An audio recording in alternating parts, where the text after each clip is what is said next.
आप सभी का स्वागत है प्यारे स्टूडेंट्स मेरे इस यूट्यूब चैनल में। मैं चंद्रशेखर राय, असिस्टेंट प्रोफेसर, महिला महाविद्यालय Saraikela, department of history, Kolhan university. प्यारे स्टूडेंट्स, आज हम इस वीडियो में DSC 1 के कुछ इम्पोर्टेंट महत्वपूर्ण लॉन्ग क्वेश्चन का चर्चा करेंगे। लॉन्ग के साथ शॉर्ट क्वेश्चन का भी चर्चा करेंगे, जो आपकी परीक्षा के दृष्टिकोण से बहुत इम्पोर्टेंट है। DSC 1 प्यारे स्टूडेंट्स, ये जो टॉपिक है वो मुगल काल के अर्थव्यवस्था, उद्योग धंधे, जमींदारी व्यवस्था, जागीरदारी व्यवस्था, मनसबदारी व्यवस्था, ये सब टॉपिक इसमें पढ़ने हैं। प्रश्न उठता है कि इसमें आपको किस तरह के प्रश्न पूछे जा सकते हैं। जैसे आपको पूछ देगा कि मुगल काल की अर्थव्यवस्था के बारे में वर्णन करें, मुगल काल की भू राजस्व नीति, भू राजस्व व्यवस्था के बारे में वर्णन करें, है ना। तो इस तरह से आपको पढ़ना है। आपको पूछा जा सकता है कि अकबर के द्वारा भू राजस्व व्यवस्था में क्या क्या सुधार किए गए, इसके विषय में लिखिए। आपको पूछा जा सकता है कि जागीरदारी व्यवस्था क्या थी।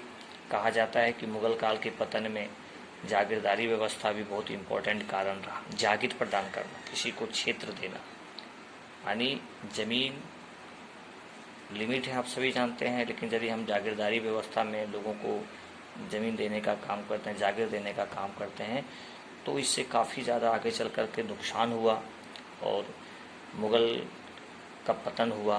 तो जागीरदारी व्यवस्था भी इम्पोर्टेंट कर लीजिए। मनसबदारी व्यवस्था से आप क्या समझते हैं, ये बहुत इम्पोर्टेंट टॉपिक है। आप देखिएगा कि अकबर के समय में बहुत सारे सुधार किए गए भू राजस्व प्रबंधन में, कृषि के क्षेत्र में, राजस्व के क्षेत्र में बहुत सारे सुधार किए गए। जैसे आईने दहशाला उन्होंने लागू किया, है ना। भूमि का माप करवाया, भूमि का वर्गीकरण करवाया कि जैसे कौन सा भूमि उपज के आधार पर भूमि को, है ना, पड़ती, पोलस, है ना, इस तरह की जो भूमि है, बंजर, तो उसको आप थोड़ा सा देखने का प्रयास कीजिएगा। ये सब बहुत बहुत इम्पोर्टेंट टॉपिक है।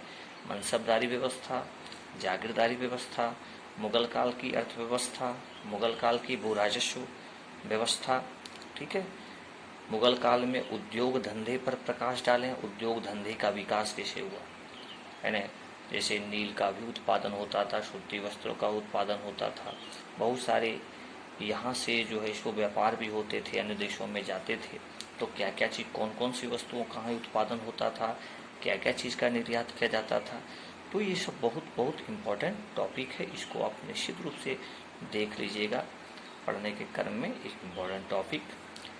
अब हम आपको नेक्स्ट वीडियो में इससे रिलेटेड ऑब्जेक्टिव प्रश्न का हम चर्चा करेंगे, उसको आप निश्चित रूप से देख लीजिएगा। बहुत कुछ आपको हेल्प करेगा परीक्षा के दृष्टिकोण से। बहुत बहुत धन्यवाद प्यारे स्टूडेंट्स, सभी आप लोग पढ़िए, कोई भी क्वेश्चन को छोड़िए नहीं, उसको जोड़ करके, उसको रिलेट करके आप लिखने का प्रयास कीजिए। इंट्रोडक्शन बढ़िया से लिखिए, निष्कर्ष अच्छा से लिखिए, डायग्राम यदि दे सकते हैं तो ये साफ सुथरा लिखिए। बहुत बहुत धन्यवाद सभी को।